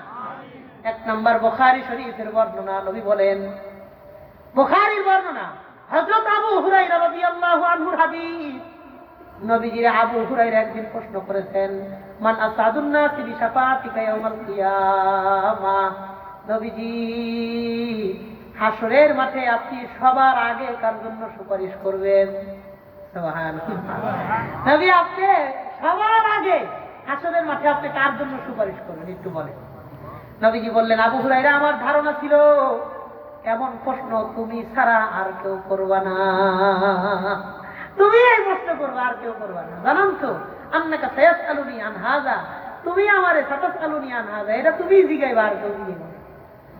নবীজি সাল্লাল্লাহু আলাইহি ওয়াসাল্লাম উত্তর দিয়ে বললেন, ইয়া আবু হুরায়রা, আবু হুরায়রা শোনো, আসাদুন নাসি বিশাফাআতি ইয়াউমাল কিয়ামাহ মান ক্বালা লা ইলাহা ইল্লাল্লাহ খালিসাম মিন কিবালি নাফসিহি, যে ব্যক্তি দুনিয়াতে বেশি বেশি পড়বে লা ইলাহা ইল্লাল্লাহ, আল্লাহ ছাড়া কোনো মাবুদ নাই, আল্লাহ ছাড়া কোনো মাবুদ নাই, লা ইলাহা ইল্লাল্লাহর জিকির যে ব্যক্তি দুনিয়াতে বেশি করবে, আমি নবী সবার আগে তার জন্য সুপারিশ করব। আর হাদিসের মধ্যে বলছেন, ওয়ালাউ কানা ফাজিরান ফাসিকা, ওই লোকটা যদি ফাসিক হয়, ওই লোকটা যদি গুনাহগার হয়, তারপরে আমি নবী তার জন্য সুপারিশ করব। কারণ কি? কারণ নবী বলেন, শাফাআতি লি আহলিল কাবাইরি মিন উম্মতি, আমার উম্মতের মধ্যে ভালো মানুষরা আমার সুপারিশ পাবে না, যারা গুনাহগার কবিরা গুনাহ যারা করেছে, আমি নবী ওই কবিরা গুনাহওয়ালাদের জন্যই সুপারিশ করব। এটা কেমন কথা? ভালো মানুষ সুপারিশ পাইতো না, খারাপ মানুষ পাইব? এটা ঠিক, খারাপ মানুষের লেগে নবীজি সুপারিশ করবেন, ভালো মানুষের লেগে সুপারিশ করবেন। হুজুরেরা কি বানানো উল্টা পাল্টা কথা, উল্টা পাল্টা সত্যি কথা। সুপারিশ লাগে কার? যার নামে মামলা আছে ওর সুপারিশ লাগে, যার মামলা নাই ওর সুপারিশ কিছু কথা কয় না। আপনি থানায় গিয়া ওসির কাছে সুপারিশ করবেন কার লেগে? হাজি সাহেবের লেগে না আসামির লেগে? যে আসামি তারই তো সুপারিশ লাগে, যে আসামি না তার সুপারিশ লাগে না। কথা কন ঠিক কিনা? এই জন্য নবী ঘোষণা দিয়েছেন, শাফাআতি লি আহলিল কাবাইর মিন উম্মতি, আহলুল কাবায়ের মানে যারা কবিরা গুনাহ করছে, আমার উম্মতের মধ্যে যারা গুনাহ করে আটকায় গেছে, আমি নবী তাদের জন্য আল্লাহর কাছে সুপারিশ করব। যারা ধরা খাইছে এদের লেগে সুপারিশ, যাদের ধরাও নাই সুপারিশও নাই। কথা কন ঠিক কিনা? তাহলে গুনাহগারদের মধ্যে যাদের জীবনে লা ইলাহা ইল্লাল্লাহর জিকির বেশি, এই ব্যক্তির জন্য নবীজি সুপারিশ করবেন। এক হাদিসে নবী বলেন, আলা ইন্নাল ঈমানা ইয়াখলাক কামা ইয়াখলাকুস সাওব, শোনো তোমাদের গায়ের কাপড় যেমন ময়লা হয়, তোমাদের অন্তরের ঈমান ময়লা হয়। বলেন আমি একটা কাপড় যদি 1 দিন 2 দিন 3 দিন 1 সপ্তাহ পরি, কাপড়টা ময়লা হবে কি হবে না? একটা পরে 7 দিন পরলাম, কাপড় ময়লা হইতো না? নবী বলেন তোমাদের গায়ের কাপড় যেমন ময়লা হয়, তোমাদের অন্তরের ঈমানটা আস্তে আস্তে পুরান হয় আর ময়লা হয়। পৃথিবীতে এমন কোন জিনিস নাই যেটা পুরান হয় না। কথা ঠিক আছে? কোরআন শরীফটা যেদিন কিনছেন ওই দিন কি এমন ফাটা ছেঁড়া ছিল? আস্তে আস্তে এটার উপরটা আস্তে আস্তে পুরান হয়। কথা কন ঠিক কিনা? তো মানুষের ঈমানটা আস্তে আস্তে পুরান হয়, আস্তে আস্তে ময়লা হয়। সাহাবায়ে কেরাম প্রশ্ন করলেন, নবীজি কাপড় যদি ময়লা হয়, কাপড় পরিষ্কার করার সিস্টেম জানা আছে? ওয়াকাইফা নুজাদ্দিদু ঈমানানা ইয়া রাসূলুল্লাহ, সাবান দিয়ে কাপড় ধুইলে কাপড় পরিষ্কার হয়ে যায়, কিন্তু ঈমান পরিষ্কার কেমনে করব? নবী বললেন, আকসিরু মিন কওলি লা ইলাহা ইল্লাল্লাহ, তোমরা বেশি বেশি লা ইলাহা ইল্লাল্লাহ, এই জিকির বেশি করবা। ইউজাদ্দিদুল্লাহু ঈমানাকুম ফি কুলুবিকুম, তোমাদের অন্তরের ঈমানকে ধুয়ে মুছে সাফ পরিষ্কার স্বচ্ছ বানায়া দিবেন কে? এই জন্য মা বোনদেরকে আমি বেশি বেশি বলবো, আরে দিনে 2 বেলা 3 বেলা চুলার পরে বৈশা রান্না বাড়ি করেন। মা বোনেরা দেখবেন চুলার পরে বৈশা ভাত রান্ধে, ভাত যখন চুলায় হয় তখন চুলার পরে বইয়া পেঁয়াজ ছিলায়, রসুন ছিলায়, আদা ছিলায়, তরকারি বুজুরি করে, লাউ বুজুরি করে, সিম বুজুরি করে, কামগুলা করে। কেউ করে না? কথা কন করে না? যখন পেঁয়াজ রসুন ছিলায় মা বোনদের হাতও ব্যস্ত, চোখও ব্যস্ত, হাত দিয়া ধৈরা চোখ দিয়ে দেখে কাজ করে। ওই সময় কি মা বোনদের জিব্বা জবানের কোনো ব্যস্ততা আছে? মা বোনেরা চাইলে এই 2 বেলা যে ভাত রান্ধে ওই সময়ও 5 মিনিট বা 2 minute, 2 minute 4 minute, 3 minute 3 minute, 6 minute, 5 minute 5 minute, 10 minute চাইলে আল্লাহর জিকির করা অনেক কঠিন না সহজ? অসম্ভব না সম্ভব? আল্লাহ এই এলাকার রামপুর এলাকার প্রত্যেকটা মা বোনকে অন্তত প্রত্যেক দিন সকালে 2 মিনিট, বিকেলে 2 মিনিট, এই 4 মিনিট সময় নিয়ে আল্লাহর জিকির লা ইলাহা ইল্লাল্লাহ, এই জিকির সকাল সন্ধ্যা করার তৌফিক দান করেন, বলেন আমিন। আর আমরা যারা আছি, আপনাকে বাজারে যাইতে আসতে গেলে 5 মিনিট লাগে, কথা ঠিক আছে না? সকালে যান, বিকেলে যান, যখন ওই যান, একবার তো মসজিদে আসেন অথবা বাজারে যান, খেত খামারে যান, অফিসে যান, যাওয়া আসার পথে রাস্তার মধ্যে কোনো কাম আছে না? আমি চাইলে আওয়া যাওয়ার পথে রাস্তায় কোনো এই ছোট্ট জিকির লা ইলাহা ইল্লাল্লাহ 2-4 মিনিট করা অনেক কঠিন না সহজ? গুনাহ তো সবারই আছে, কারো একটু কম, কারো একটু বেশি, হয় আমি একটু বেশি, আমি একটু কম, এতটুকু কথা কন ঠিক কিনা? গুনাহ তো সবার আছে, কিন্তু গুনার পাশাপাশি যেন কিছু আমল থাকে যেগুলোর মাধ্যমে নাজাত পাওয়ার আশা করা যায়, কথা কন ঠিক কিনা? এই জন্য আল্লাহ বলছেন লা তাকনাতু মির রাহমাতিল্লাহ, আল্লাহর রহমত থেকে নিরাশ হও না, নিরাশ হও না। আমগো শয়তান মাঝে মধ্যে কিলিক লাগায় আর ধোঁকা দেয়, কই তুই যেরকম গুনাহ করছিস আল্লাহ তোরে মাফ করবে। এটা শয়তানের পাক্কা ধোঁকা।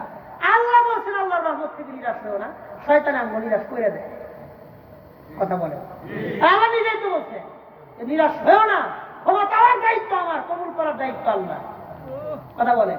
আমি ক্ষমা চাবো, কবুল কি আমি জোর করে করাইতে পারবো?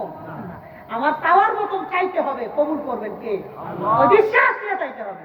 আমি ক্ষমা করবেন কিনা ওই আশঙ্কা যদি ক্ষমা নাই চাই তাহলে জীবনে ক্ষমা পাওয়া যাবে না, কথা কন ঠিক কিনা?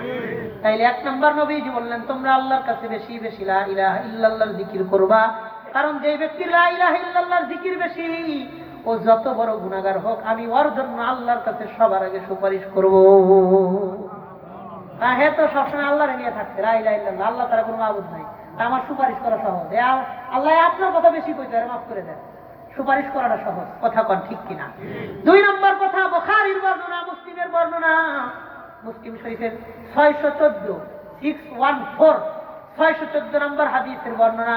হযরত জাবের রাদিয়াল্লাহু আনহু বলেন, নবীজি বলেন মান ক্বালা হিনা ইয়াসমাউন নিদা,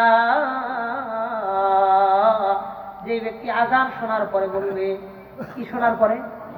মুয়াজ্জিন যখন আযান দেয়, আযান শেষ হয়ে গেছে, আযানের জব দাও, আযান হয়ে গেছে, এখন বলবেন আল্লাহুম্মা রাব্বা হাযিহি দাওয়াতি তাম্মা ওয়াস সালাতিল কাইমা আতি মুহাম্মাদানিল ওয়াসিলাতা ওয়াল ফাযিলা ওয়া বা'আথহু মাকামান মাহমুদানিল্লাযী ওয়া'আদতা ইন্নাকা লা তুখলিফুল মিআদ।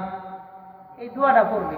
আগে বাংলাদেশের রেডিও, টেলিভিশন, বিভিন্ন জায়গায় এই দোয়া ভরাট কণ্ঠে সুন্দর করে আযানের পরে এই দোয়া পড়তো, আল্লাহুম্মা রাব্বা হাযিহি দাওয়াতি তাম্মা ওয়াস সালাতিল কাইমা, পড়তো না? আর আমগো বাংলাদেশে বর্তমান অবস্থা কি হয়েছে? খালি ডিজে গান বাজায়, কথা কন। এই দোয়া পড়ায় না, আযান দেওয়া শোনায় না, টিভিতে রেডিওতে শোনায় কিনা জানা নাই, সব বাদ দিয়ে দিই। এখন শুধু ভারতীয় সিনেমা চলে, নাটক ফাটক চলে। আগের 90 দশকের জায়গা আছে, আমরা যারা 90-এর আগে আমাদের জন্ম, আমরাই শুধু ওই আযানটা শুনতে পারছি, বুঝতে পারছি। এখনকার পড়ালে কইলে বুঝতোই না, পরে বুঝাইলে 10 মিনিট লাগবে, কথা কন। পরে বুঝাইতে 10 মিনিট লাগবে যে আগে কি ছিল এখন কি হয়েছে, তারপরেও বোঝে কিনা শুনবে। আর আমরাই একমাত্র যাদের 90-এর আগের জন্ম, তারা মোবাইলের আগের যুগও দেখছি, মোবাইলের পরের যুগও দেখছি। বর্তমান যে ফলাফলগুলো দুনিয়াতে আসতেছে, ওরা মোবাইলের আগের যুগ কেমন ছিল পিয়ন কি ছিল, ডাক অফিস কি ছিল, সাইকেল নিয়ে চিঠি দিয়ে দিত। এরা ওদের মনে হয় যে আসমানের কথা বলতেছে। আগের যুগে মানে জান্নাতে এরিয়া ছিল দুনিয়ার কথা বলে। যুগ জামানা কত আপডেট হচ্ছে, কত পরিবর্তন হচ্ছে, আমরা নিজেরা দেখছি।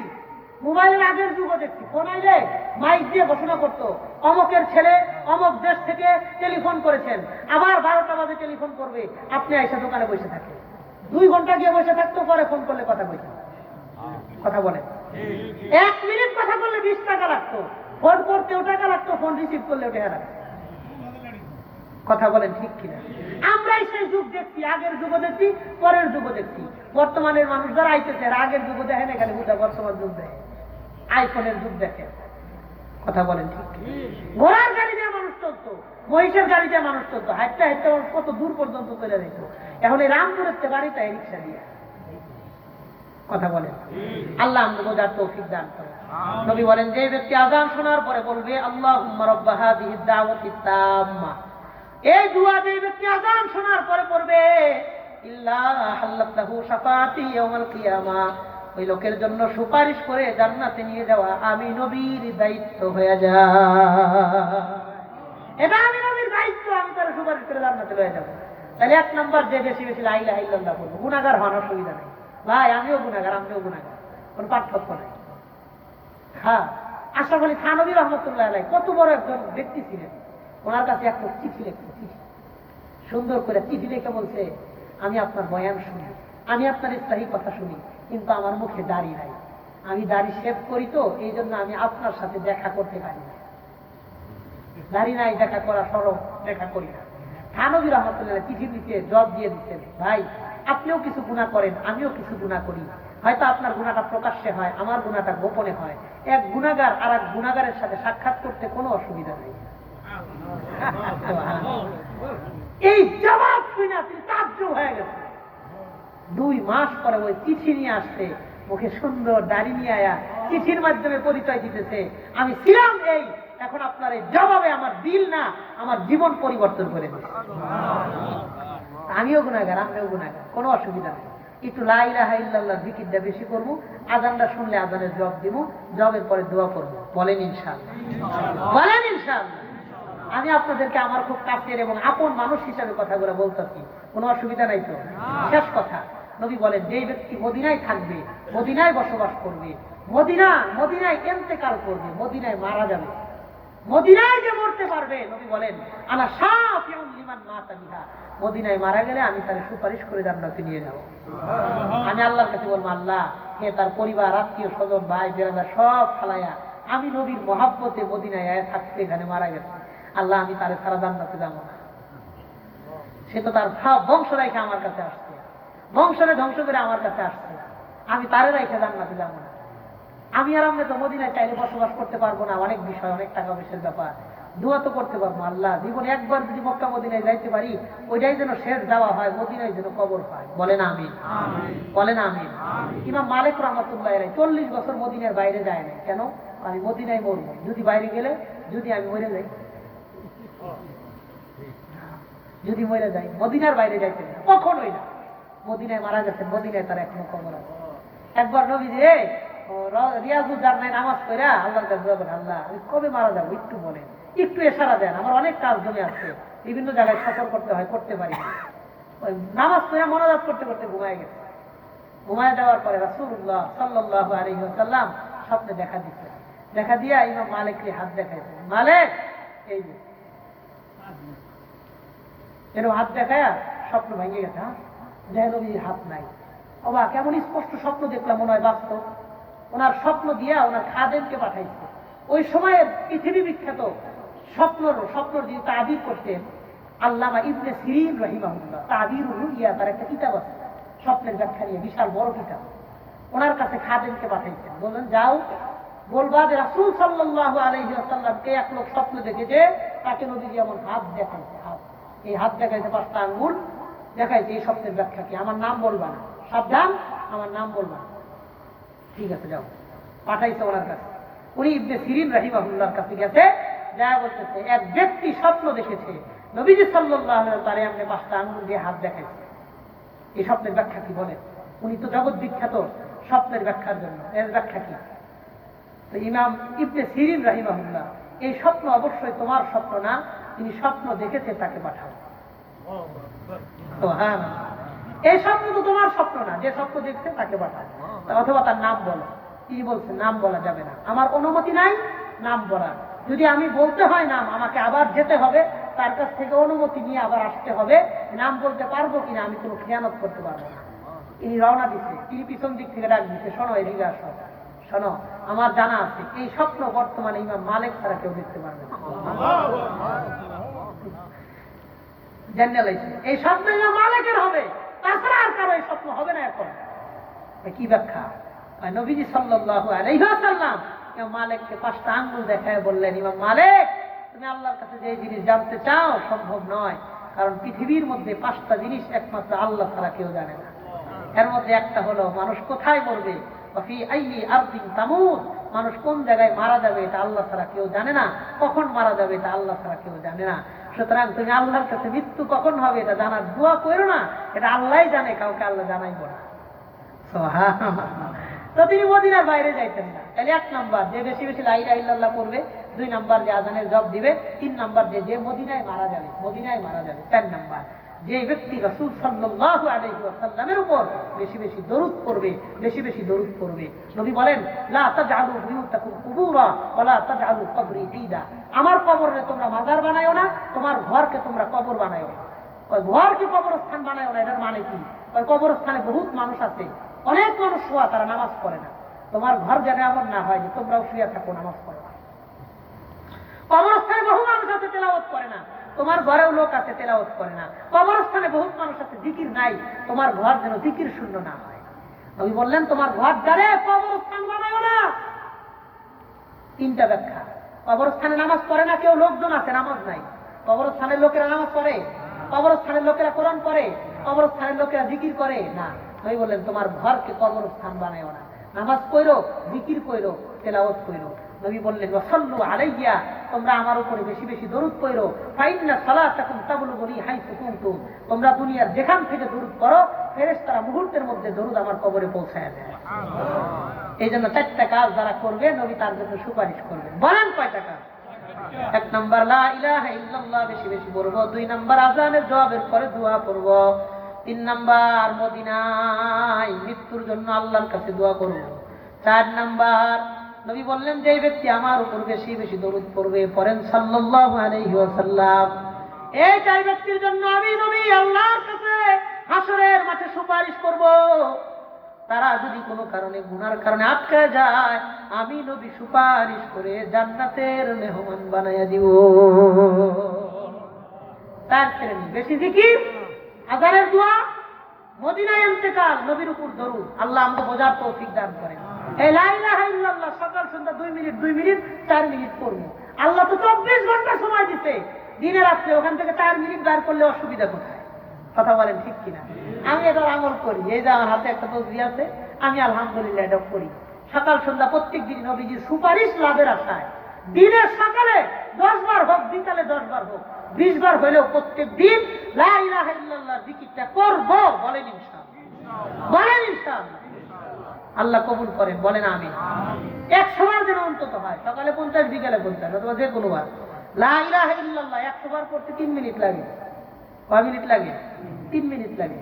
আমরা পড়বো, বলেন ইনশাআল্লাহ। 4 শ্রেণীর জন্য নবীজি সুপারিশ করবেন না, এটা থাক, এটা আরেকবার কমনি। আমরা বলা যদি 1.5 ঘন্টা হয়ে গেছে। হ্যাঁ, আমার শেষ কথাটা বলে দিই, এই জিকিরের হিসাবটা রাখতে একটা তসবিহ কিনবো। বলেন ইনশাআল্লাহ, বলেন ইনশাআল্লাহ। তসবিহ কিনলে কি লাভ? 2টা লাভ। 1 নাম্বার, তাসবিহটা থাকলে জিকিরের গুরুত্বটা বাড়ে। তসবিহ থাকলে জিকির করতে মন চায়, না থাকলে মন চায় না। কথা কোন ঠিক কিনা? বাংলাদেশে একজন বক্তা আসতেন পাকিস্তান থেকে, আব্দুল মাজিদ নাদিম সাহেব, ইন্টারন্যাশনাল স্কলার ছিলেন। তিনি আজ থেকে 20 বছর আগে, যখন আমার বয়স 12-13 এমন, তিনি সিরাজগঞ্জের একটা সম্মেলনে তসবিহ দেখায় বয়ান করতেছিলেন। তসবিহ কি জানো? কি? আমি যখন আমার আল্লাহরে ভুলে যাই, এই তসবিহ তখন আমার আল্লাহর কথা স্মরণ করাইয়া দেয়। এই জন্য 30 টাকা দিয়ে একটা তসবিহ নিজের সাথে কিনবো। বলেন ইনশাআল্লাহ। আমি এখনো দোয়া করি, আল্লাহ আমি যে জুব্বা পরে মারা যাবো ওই জুব্বার পকেট থেকে যেন একটা তাসবিহ বের হয়, বলেন আমিন। কারণ এই তসবিহ আল্লাহর কাছে সাক্ষী দিবে আমি এটা ইবাদত করছি না। পৃথিবীতে আজ পর্যন্ত কোনো মানুষ তাসবিহ দিয়ে গুনাহ করে নাই, কথা বলেন। হ্যাঁ, অনেক মানুষ দেখবেন তসবিহর বিরুদ্ধে বয়ান করে। এক আহলে হাদিসের এক আলেমকে কয়েকদিন আগে দেখলাম স্টেজে এসে তসবিহ নিয়ে ফিরছে, ফিরা পাও দিয়ে পাড়াইছে, কয়েক তসবিহ এনে দেখবেন এখানে পাড়াইবেন, এটা বেদাত, বলেন নাউজুবিল্লাহ। তসবিহ দিয়ে কেউ গুনাহ করে? কেন এই কঠোর কাজগুলা করে? করেন না, এগুলা এগুলা ঠিক না। মানুষ ইবাদত করে, এদেরকে আগায় দেন, ইবাদত থেকে তাই না ফিরায় দেন, কেন করেন না? মানুষ মোবাইল দিয়ে গুনাহ করে, অথচ কোনো আহলে হাদিসের আলেমকে মোবাইলের বিরুদ্ধে বয়ান করতে শুনলাম না। শুনলাম তসবিহর বিরুদ্ধে বয়ান করতে, কথা বলেন। এটা করেন না। মানুষ ইবাদত করতেছে, করতে দেন না, কিন্তু তসবিহ দিয়ে সবের আশা ইবাদত করবেন না। আর আপনি হাত দিয়ে তসবিহ করলে যে সব, তসবিহ দিয়ে তসবিহ আদায় করলে একই সব, কোনো পার্থক্য নেই। কেন তসবিহ রাখবো? দুই কারণে। এক নাম্বার, তাসবিহ থাকলে জিকিরের গুরুত্ব বাড়ে। দুই নাম্বার, হিসাব রাখাটা সহজ। 100 বার যে পড়বো এটা হিসাব রাখাটা সহজ। কারণ আমরা তো ওই মার্কা মুসলমান, 4 রাকাত নামাজে 2 বার প্যাস লাগে যে কয় রাকাত করছি, কথা কন না কেন? আমার কি এখন বসা উচিত না দাঁড়ানো উচিত? কেরাত কি পড়ছি কিনা করি নাই, সালাম ফিরাবো না 1 রাকাত বাকি আছে, কি করবো নিজেই টেনশনে বাঁচে, কথা বলেন, কথা বলেন। ইমাম সাহেব সাউন্ড বক্সে কেরাত করছে, আলম তারা পড়ছে আর কুরাইশ করছে, কুল হু আল্লাহ পড়ছে, ইন্না আতাইনা সূরা পড়ছে, সহজ সহজ 2টা সূরা পড়ছে। চাচা মসজিদে বাইরে এসে দিয়েছেন, ইমাম সাহেব কোন সূরা পড়ছে? মাইক দিয়ে পড়ছে তো, কোন সূরা পড়ছে? কয় পড়ছে পড়ছে। আমাকে বিশ্বাস হচ্ছে ইমাম সাহেবের প্রতি ভালো, আমাকে ইমাম সাহেব খুব ভালো মানুষ, আমরা বেতন দেই না। মাইক দিয়ে কেরাত করলে কান ভেদ করে অন্তরে আওয়াজ যায় না, আমরা ওই রকম মুসলমান, কথা কন। তাহলে আমরা 2 রাকাত নামাজে 4 বার প্যাস লাগাইলে 100 বার জিকিরে কয়বার প্যাস লাগবে? হিসাব ছাড়া, হিসাব ছাড়া, কথা কন ঠিক কিনা? এই জন্য আমার কথা শেষ, একটা তাসবিহ হাতে, একটা জিকির মুখে, শেষ কথা। একটা তাসবিহ হাতে, একটা জিকির মুখে, বলেন একটা তাসবিহ হাতে, জোরে কন, একটা তাসবিহ, একটা জিকির মুখে। আমার আগের সব কথা ভুলে যান, আমার কোনো আফসোস নাই, কোনো আফসোস নাই। শ্রেষ্ঠ বিরুম্মত হওয়ার পরেও যদি জাহান্নামে যাওয়ার লাগে, এর থেকে আফসোসের কোনো বিষয় থাকবে না। হাসতে পারে একটা তাসবিহ 30 টাকা দিয়ে কিনবো, দিনে 100 বার লা ইলাহা ইল্লাল্লাহ জিকির করবো, মাত্র 3 মিনিট, মাত্র 3 মিনিট জিকিরটা করবো, বলেন ইনশাআল্লাহ। আজকে 24তম মাহফিলের প্রথম দিনে আমি বয়ান করলাম 1.5 ঘন্টা, 1 ঘন্টা 35 মিনিট আপনাদের সামনে আমি কথা বললাম। আর মোনাজাত সহ 2.25 ঘন্টা কথা হবে আমার। 2.25 ঘন্টাটা শুধু আমার কথা না, আপনারা এত বড় স্টেজ করছেন, প্যান্ডেল করছেন, মনে করেন 150 ভাই বোন আছেন আর 150 মা বোনেরা আছেন, 300 মানুষ বয়ান শুনছেন। আমার 1.5 ঘন্টা ডাজেন্ট ম্যাটার, এটার মূল্য নাই মনে করেন।